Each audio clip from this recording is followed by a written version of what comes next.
बार ये सेट पे मैंने नजर मारी तो मुझे आसान लगा। अगर 30 आउट ऑफ 30 आप लोगों के इस सेट में नहीं आते हैं तो कोई बात नहीं, है ना। 25 तो आने चाहिए, एटलीस्ट 27 तो आने चाहिए। और अगर 27 भी ना आए तो क्या कर सकते हैं, दोबारा से कोशिश कीजिएगा, अगले सेट में लाइएगा, है ना। खैर, लाइक शेयर सब्सक्राइब करते रहेंगे। और टेलीग्राम पे कल जो लास्ट क्वेश्चन था उसमें नहीं पूछा था तो वो मैंने गलती से वो मार्क कर दिया था, जो नहीं वाले की जगह दूसरा, तो वो मैं सही आंसर मार्क करके आपको नेक्स्ट टाइम जब हिंदी पेडागोजी करेंगे तो वो एक बार बता भी दूंगी। और टेलीग्राम चैनल पे कुछ पीडीएफ अभी पेंडिंग है, मिल जाएंगे, ठीक है। चलिएगा स्टार्ट करते हैं आज की कहानी। पढ़िएगा क्वेश्चन, पोल में दीजिएगा जवाब। 30 क्वेश्चन से प्रॉपर एक एनालिसिस रखेंगे ताकि आपको मदद मिल सके चीजों को करने में, समझने में, सीखने में। आसान क्वेश्चन है। अगेन आप सभी की मैं उम्मीद करती हूँ कि 25 से कम किसी के नंबर नहीं आएंगे। आज के सेट में अगर 25 से कम नंबर आ रहे हैं इसका मतलब हम लैग कर रहे हैं कहीं, मतलब हम क्वेश्चन को पढ़ के समझ नहीं पा रहे हैं। इससे इजी सेट शायद ही मुझे कहीं दिखा हो अब तक जितने भी सेट्स हमने किए हैं, ठीक है जी, कोई दिक्कत नहीं है। Good evening Hrithik. चलिए, अब बहुत 2 दिनों से आप लोग बहुत मस्ती मजे में हैं, अब थोड़ा सीरियस हो जाइए एकदम, है ना, एकदम सीरियस हो जाइए। वैसे सीरियसली ही हम काम करते हैं। क्वेश्चन नंबर 1 कहता है which of the following statement regarding the role of heredity and environment in child development is correct. यानी बाल विकास में जब हम बात करते हैं, बच्चे के विकास की जब हम बात करते हैं, तो जो हेरिडिटी है, जेनेटिक्स है, आनुवांशिकी है, आनुवांशिकता है और वातावरण है, इनके बारे में आपका क्या ख्याल है। ख्याल बहुत ही नेक है कि दोनों ही इंपॉर्टेंट हैं। वुडवर्थ कहते हैं विकास की प्रक्रिया में आनुवांशिकता और वातावरण दोनों ही महत्वपूर्ण होते हैं। ठीक बात है, कोई दिक्कत नहीं है। फर्स्ट ऑप्शन है the role of environment is fixed, यानी जो परिवेश की भूमिका है वो क्या है, फिक्स्ड है। जबकि हमें पता है हेरिडिटी स्टैटिक होता है या फिक्स्ड होता है, जबकि एनवायरमेंट क्या है, डायनामिक है, परिवर्तनशील है। एनवायरमेंट कभी फिक्स रह ही नहीं सकता। आप एक रूम को भी हमेशा एक जैसा रखना चाहें वो रह नहीं पाएगा, उसमें परिवर्तन आएंगे ही, है ना। तो एनवायरमेंट तो हमेशा चेंज होता ही रहता है, डायनामिक है, तो ये तो हम नहीं कह सकते। बट हाँ, हेरिडिटी में आप ऐसा नहीं कर सकते आपकी आंखों का रंग नीला है और आप कहें नहीं काले वाली चाहिए थी मम्मी, क्या कर दिया, फिर से ठीक करो, ऐसा नहीं हो सकता, ठीक। तो हम ये कहें कि जो रोल है एनवायरमेंट का वो फिक्स है, ये कहना बिल्कुल गलत बात होगी। Whereas the impact of heredity can be altered, heredity का इम्पैक्ट ऑल्टर नहीं किया जा सकता। आप ये नहीं कह सकते ये वाले मम्मी पापा पसंद नहीं थे, उन वाले अंकल के घर पैदा होना था, वो तो अपने बच्चे को तुरंत फोन दिला देते हैं, है ना। अब तो हो गया जो होना था, आपका डीएनए, आपकी जेनेटिक्स सब सेट है, स्टैटिक है, चेंज नहीं कर सकते, ऑल्टर नहीं कर सकते। ऊपर से लेंस लगवा सकते हैं, कोई सर्जरी करा सकते हैं, वो सब आपको नहीं करना है, क्योंकि आप कोई मूवी में आपको कोई एक्टिंग नहीं करनी है, कोई मजबूरी नहीं होनी चाहिए, सादा जीवन जिएंगे उच्च विचार के साथ। बी ऑप्शन है the role of heredity is fixed whereas environmental factors do not, बाकी किसी का मन करे तो करा लो यार। The role of heredity is fixed whereas environmental factors do not play much role. ऐसा कैसे कह देंगे हम कि एनवायरमेंटल जो फैक्टर्स हैं वो रोल प्ले नहीं करते, क्योंकि कितनी भी अच्छी हेरिडिटी है, अगर एनवायरमेंट मिला ही नहीं तो जिसको बनना था कुछ और, मान लीजिए बच्चे में क्षमता थी कि वो बहुत ही उच्च पद पे जाए, जीवन में बहुत अच्छा करे, बनना था आईपीएस, बन गए गुंडे आसपास पूरे माहौल में, तो एनवायरमेंट का पंगा हो गया ना। चाहे ब्रेन कितना भी तेज था लेकिन गड़बड़ हो गई, तो एनवायरमेंटल फैक्टर्स तो बहुत ज्यादा रोल प्ले करते हैं। Role of both heredity and environment are fixed and cannot be altered. Fixed नहीं है दोनों का रोल, डायनामिक है इसमें एनवायरमेंट और दोनों मिलकर के प्रतिक्रिया देते हैं। डी ऑप्शन एकमात्र सही उत्तर है, जो कि 62% लोग। इससे इजी क्वेश्चन धरती पे था जो हमने कल किया था, लेकिन ये भी बहुत आसान क्वेश्चन था, इसमें भी सिर्फ 62% लोग ही सही उत्तर दे पा रहे हैं। क्यों, आखिर क्यों? The relative effect of heredity and environment vary in different areas of development. यानी विकास के विभिन्न क्षेत्रों में आनुवांशिकता और परिवेश के सापेक्ष प्रभाव अलग अलग होते हैं। यानी क्षेत्र पे डिपेंड करेगा, एरिया पे डिपेंड करेगा, डेवलपमेंट के किस एस्पेक्ट की बात हो रही है। किसी एस्पेक्ट में हेरिडिटी ज्यादा डोमिनेंट होती है, किसी में एनवायरमेंट ज्यादा प्रभावशाली होता है। तो डी ऑप्शन एकदम सही, सुंदर, सस्ती, टिकाऊ, समझदार बात कर रहा है, एकदम बैलेंस्ड वे में। हम ये कह सकते हैं, यहाँ पर हम लिखते हैं कि डेवलपमेंट किसका प्रोडक्ट है, हेरिडिटी और एनवायरमेंट का, यानी विकास में आनुवांशिकता और वातावरण दोनों महत्वपूर्ण भूमिकाएं निभाते हैं। बच जाओगी तुम आज, निशा आई है 2 दिन से बीमार थी, 2 नहीं 3-4 दिन हो गए मुझे लग रहा है। इसने कहा था मैं आऊंगी नहीं मंडे को, मैं तो शॉपिंग करने जाऊंगी, मैं तो ये करूंगी, डांस करूंगी, फलाना करूंगी। मैंने भी नहीं पूछा, ठीक है जब आएगी आ जाएगी। आज आके बता रही है मैं दुनिया से चली जाती, तुमने पूछा ही नहीं। अब बताओ, ऐसे थोड़ी चलता है। जीवन में ना आजादी बर्दाश्त है देखिए, अगर हम बात करें डेवलपमेंट की तो इतने खांस के आपको आज खांसी की आवाज आए तो समझ जाइएगा नशा है पीछे, उम्र हो गई है, उम्र दराज लोग अब इस उम्र में खांसना नॉर्मल है, तो आप इसको माफ कीजिएगा। डेवलपमेंट क्या है? हेरिडिटी और एनवायरमेंट का प्रोडक्ट है, जिसमें जो हेरिडिटी है, आनुवांशिकता है, वो कैसा फैक्टर है? स्टैटिक फैक्टर है, यानी स्थिर फैक्टर है। ये क्वेश्चन पूछा हुआ है, क्या है? स्थिर फैक्टर है, फिक्स्ड काइंड ऑफ आप कह सकते हो, एग्जैक्टली तो नहीं कहना चाहिए बट कह सकते हैं। और जो एनवायरमेंट है, जो एनवायरमेंट है, पर्यावरण है, वो क्या है? डायनामिक है, परिवर्तनशील है। आज आप गांव में रहते हैं, कल आप शहर चले जाएंगे, शहर में रहते हैं, कल आप कुछ और कर रहे हैं, तो नौकरी लगी कहीं और चले गए, बिजनेस किया कहीं और चले गए, कुछ और किया कहीं और चले गए, यानी एनवायरमेंट चेंज होता रहता है। हम ये कह सकते हैं या हम कर सकते हैं खुद से। हेरिडिटी आपकी आंखों का रंग, आपके बालों का रंग, आपकी हाइट, मतलब बॉडी स्ट्रक्चर ज्यादा प्रभावित करते हैं। एनवायरमेंट में आपका न्यूट्रिशन, एजुकेशन, ट्रेनिंग, ये एनवायरमेंट का हिस्सा ज्यादा है। ठीक है, हेरिडिटी क्या है? एक बेस तैयार कर देती है आपके लिए कि आपकी हायर लिमिट और लोअर लिमिट क्या होगी। ये आपकी जेनेटिक्स या आपकी हेरिडिटी, डेवलपमेंट, उसके बीच में आप खेलते रहते हैं एनवायरमेंट की सहायता से। चलिए खैर आगे बढ़ते हैं। D option was the right answer over here.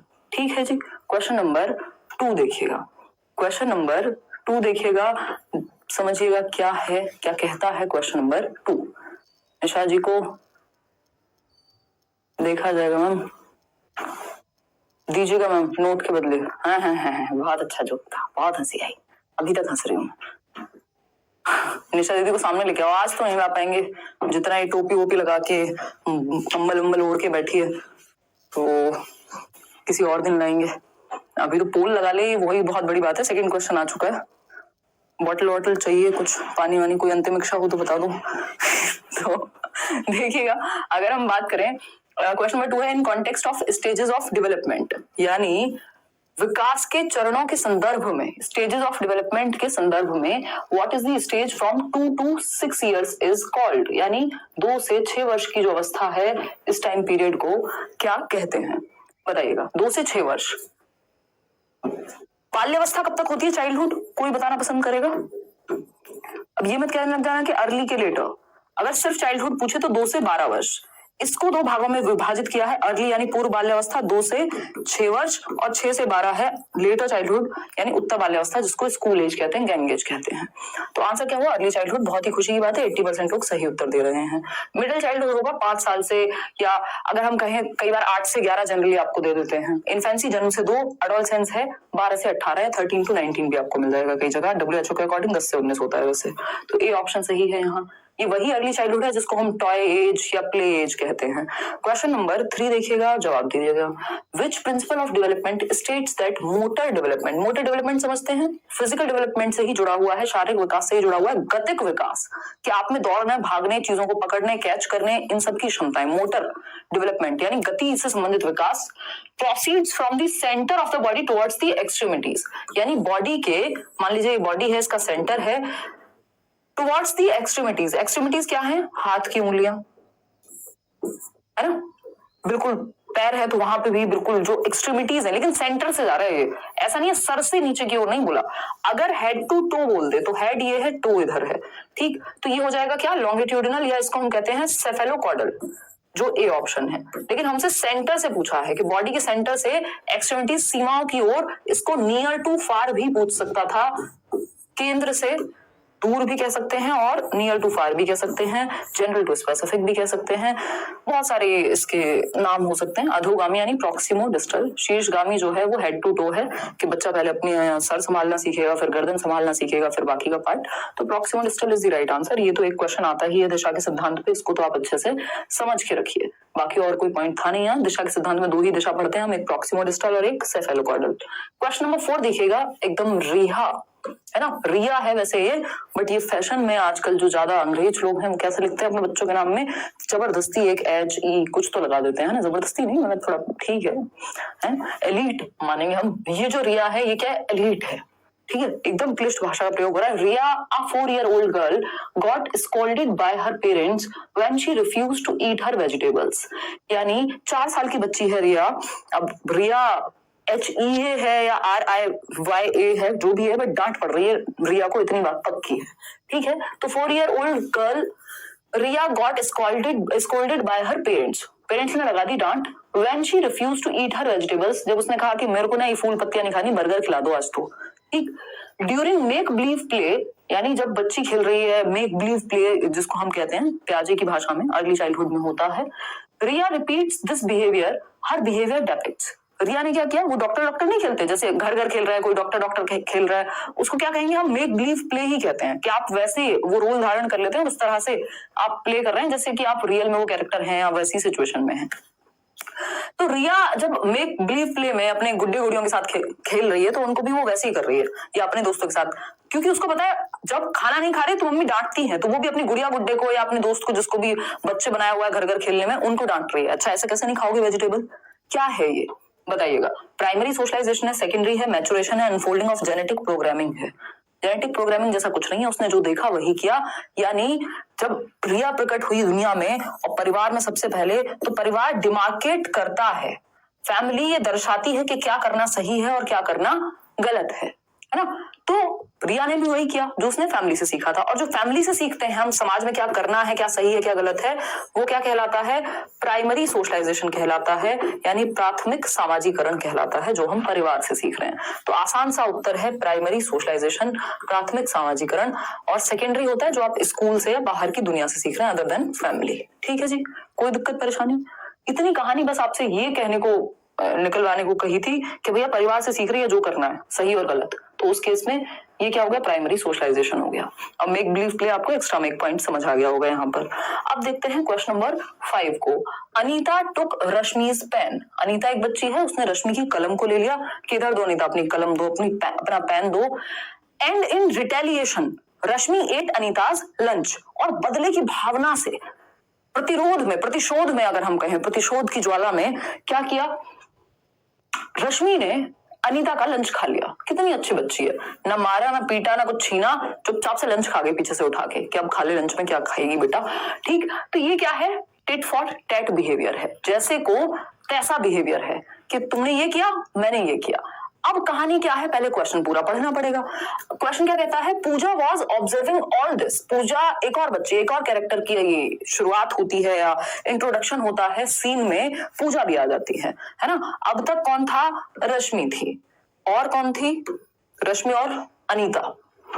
देख रहे हो, ये है सुंदर रश्मि, क्यूट रश्मि, जो हंसते हुए बात कर रही है, इसलिए हम इसको सुंदर कह रहे हैं। ठीक, और दूसरी तरफ है अनीता। ठीक, रश्मि ने खाया है लंच अनीता का, और अनीता ने पेन छीन लिया है, यानी बदला पूरा हुआ।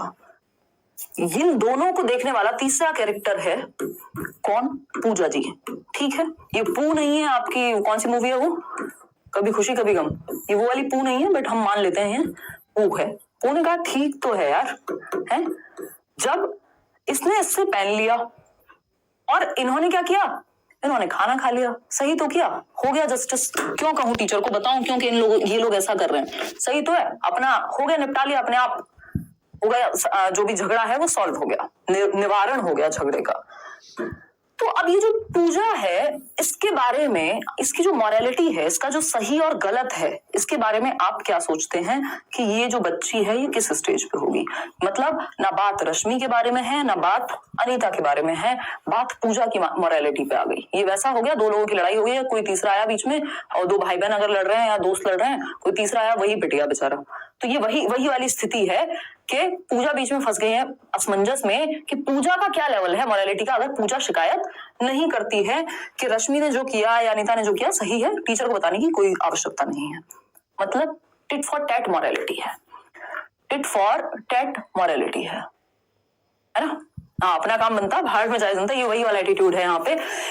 अगर हम बात करें तो इन्होंने कहा कि पूजा ने क्यों नहीं शिकायत की टीचर से, बिकॉज ये जो इंसिडेंट है to a teacher as it involve equal exchanges, यानी बराबर का अदला बदली हो गई है, गिव एंड टेक हो गया है, टिट फॉर टैट हो गया है। At which stage of moral development Pooja is standing, बताइए। Good boy nice girl, Pooja को अच्छी लड़की बनना है किसी की नजर में, ऐसा तो कहीं नहीं लिखा है ना।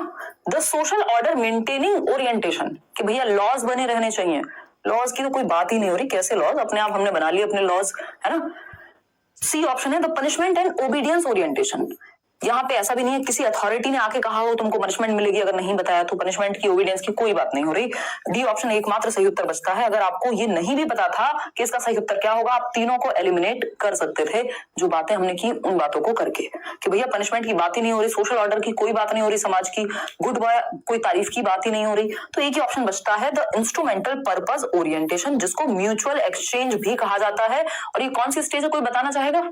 किसी के मन में इच्छाएं आ रही हो, किसी का ज्ञान छलक रहा हो, सेकंड स्टेज है ये टिट फॉर टैट की। बहुत क्वेश्चन आते हैं इससे। सेकंड स्टेज है। पहली क्या है, पनिशमेंट एंड ओबीडियंस।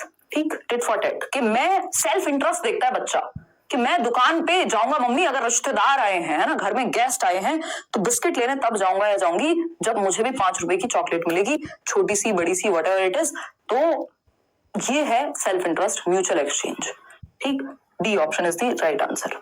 आगे बढ़ो, क्वेश्चन नंबर 6 देखो एक बार और जवाब दीजिए।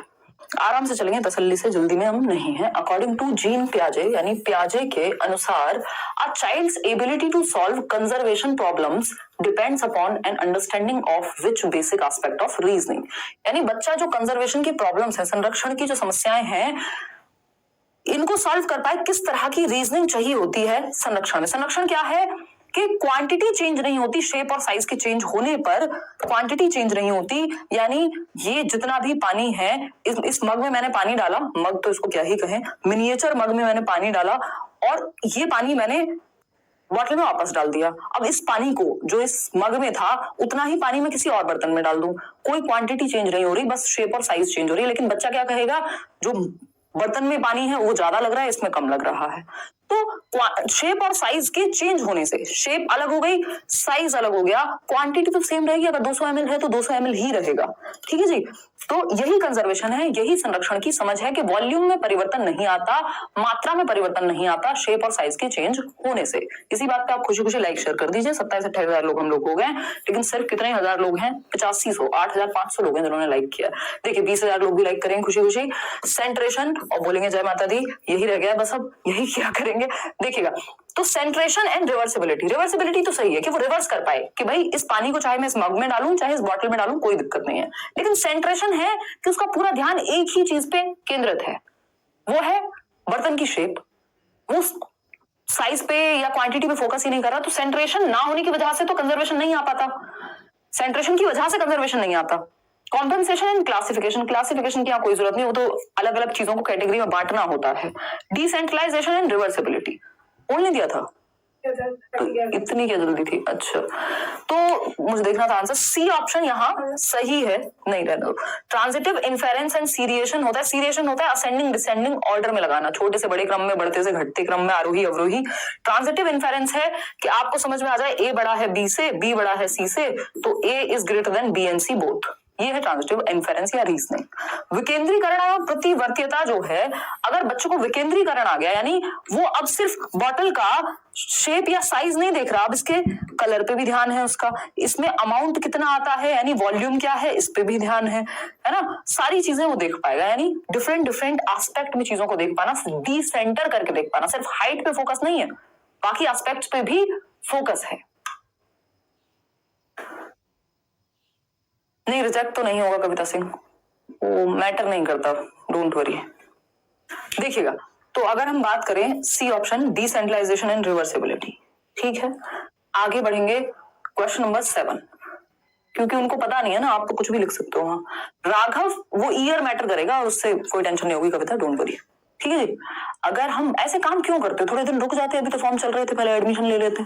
खतरनाक काम करते हो फिर आके क्वेश्चन पूछते हो, कोई दिक्कत नहीं है, कुछ नहीं होने वाला इससे। देखिएगा, अगर हम बात करें राघव की, तो Raghav pretends to ride a broomstick to represent riding a horse. एक झाड़ू लेता है राघव और उस पर चढ़ के ऐसे चलने की कोशिश करता है जैसे घोड़ा दौड़ता है ना। ये हैरी पॉटर भी हो सकता है, जो झाड़ू पे बैठ करके उड़ रहा हो, उसकी भी कोशिश कर सकता है। ये क्या कहलाएगा, ये बताइए जरा, है ना। बच्चों को खेलने की बढ़िया, हमें आंसर देने पड़ते हैं, 1 नंबर चला जाता है हमारा मजाक मजाक में। देखिए, सिंबॉलिक रिप्रेजेंटेशन है ये, ईगो सेंट्रिज्म है ये, कंजर्वेशन है या सीरिएशन है। सीरिएशन होता है जब आप क्रम में लगा रहे हैं, छोटे से बड़े, बड़े से छोटे, सीरीज की तो यहाँ बात ही नहीं हो रही। कंजर्वेशन भी कि भैया शेप और साइज के चेंज होने पर, अगेन बार बार ये बात मैं रिपीट करती हूँ ताकि आपके दिमाग में रहे, शेप और साइज को अगर हम चेंज कर दें, सेम ना भी रहे, तो भी क्वांटिटी पे या वॉल्यूम पर, अमाउंट पर कोई प्रभाव इस चीज का नहीं पड़ेगा। वॉल्यूम जो है सेम रहेगा, 200 ml है तो 200 ml रहेगा, चाहे बड़ी बाल्टी में डाल दो, बॉटल में रखो, मग में डालो, कुछ भी करो। ठीक है जी, इतनी बात क्लियर है या कोई दिक्कत है? बताइए बताइए बताइए। हाँ, ये उबैस आलम अंसारी, आपको ना हम ब्लॉक कराएंगे। शब्दों की मर्यादा भूल जाते हैं कुछ लोग, मजाक हम भी करते हैं, मर्यादा से बाहर जाते हैं। इतना बिलो द बेल्ट जो जोक्स मारता है कोई कि कमेंट सेक्शन में कौन पढ़ रहा है कौन नहीं। चले जाओगे फिर व्हाट्सएप पे, तो वैसे भी रिप्लाई नहीं कर रही है, यहाँ से भी चले जाओगे, यहाँ से भी नहीं देखेंगी वो, फिर ब्लॉक कर दिया जाएगा। तो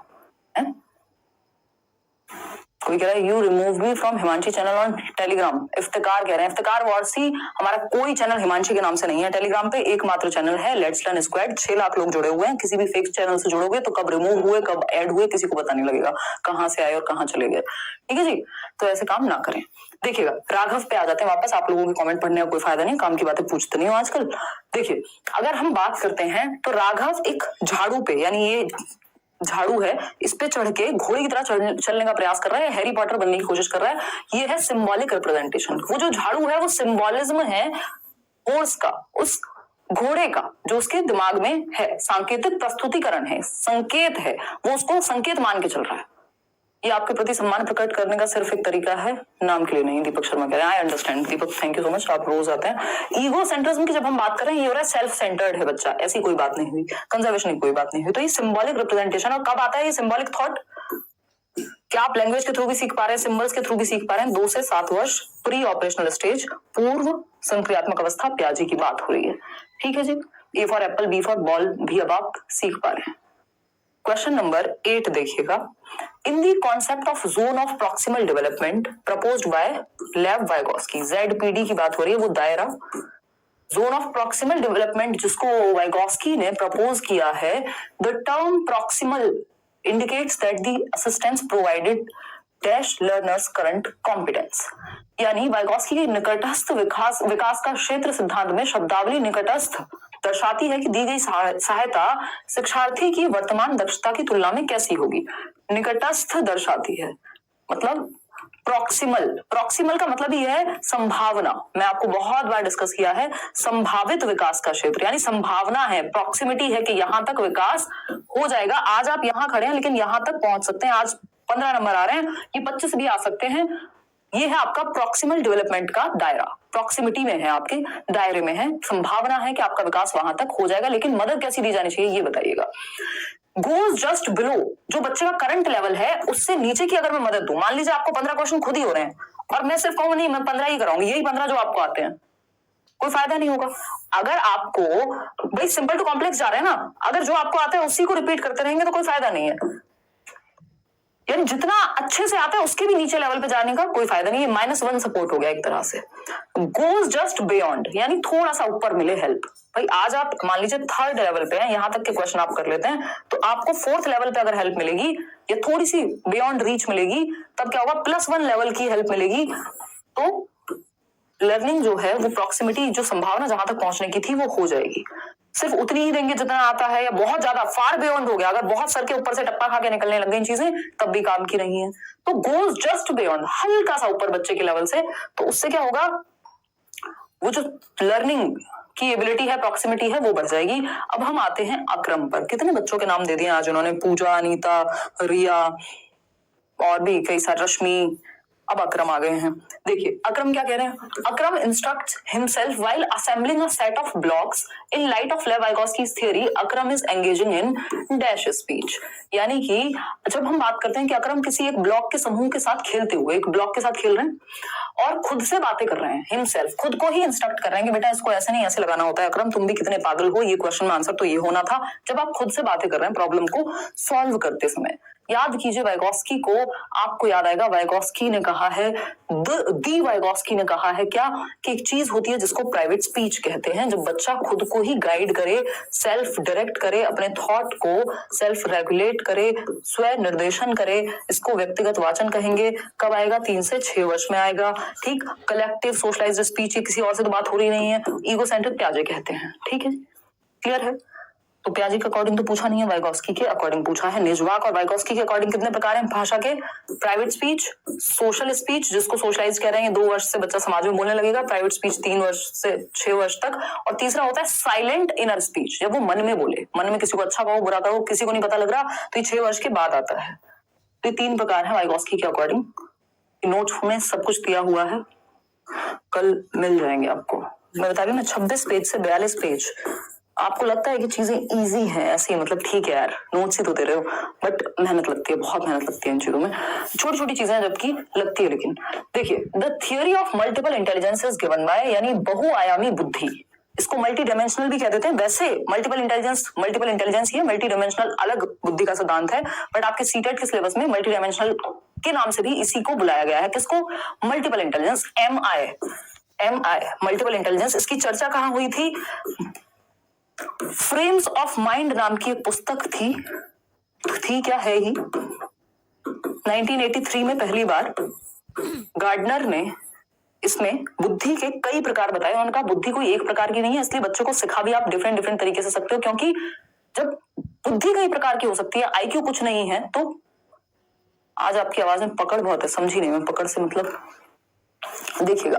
तो हार्वर्ड गार्डनर, आजकल मैं एग्जॉस्टेड हूं बेशक, मतलब थोड़ी सी वीकनेस है। हार्वर्ड गार्डनर अमेरिकी एक मनोवैज्ञानिक थे जिन्होंने 8 प्रकार की बुद्धि का जिक्र किया है एनसीईआरटी के अकॉर्डिंग। वैसे तो आपको कुछ किताबें 9 पढ़ा देंगी, कुछ 10, कुछ 11, बट आपको 8 प्रकार की बुद्धि पता रखनी चाहिए। रॉबर्ट स्टर्नबर्ग हैं जिन्होंने ट्रायआर्किक थ्योरी दी है, PCA, इनसे भी कभी कभार क्वेश्चन पूछ लेता है। प्रैक्टिकल, कॉन्टेक्चुअल और एनालिटिकल, ये भी नोट्स में डाला है। एल्फ्रेड बिने वो व्यक्ति हैं जिन्होंने 1905 में क्या दिया? पहली बार बुद्धि का परीक्षण दिया, ये भी पूछ चुका है। 1908 में इन्हीं ने मेंटल एज यानी मानसिक आयु की का संप्रत्य दिया। BF स्किनर से आपका कोई ताल्लुक नहीं है, बस हद से हद क्वेश्चन इनसे लैंग्वेज रिलेटेड आएगा। उसमें क्या होता है कि ये इमिटेट करके भाषा सीखी जाती है, ये BF स्किनर कहते हैं, यानी अनुकरण करके, नकल करके, है ना। बाकी इनसे कोई क्वेश्चन नहीं आता। तो ए ऑप्शन सही है।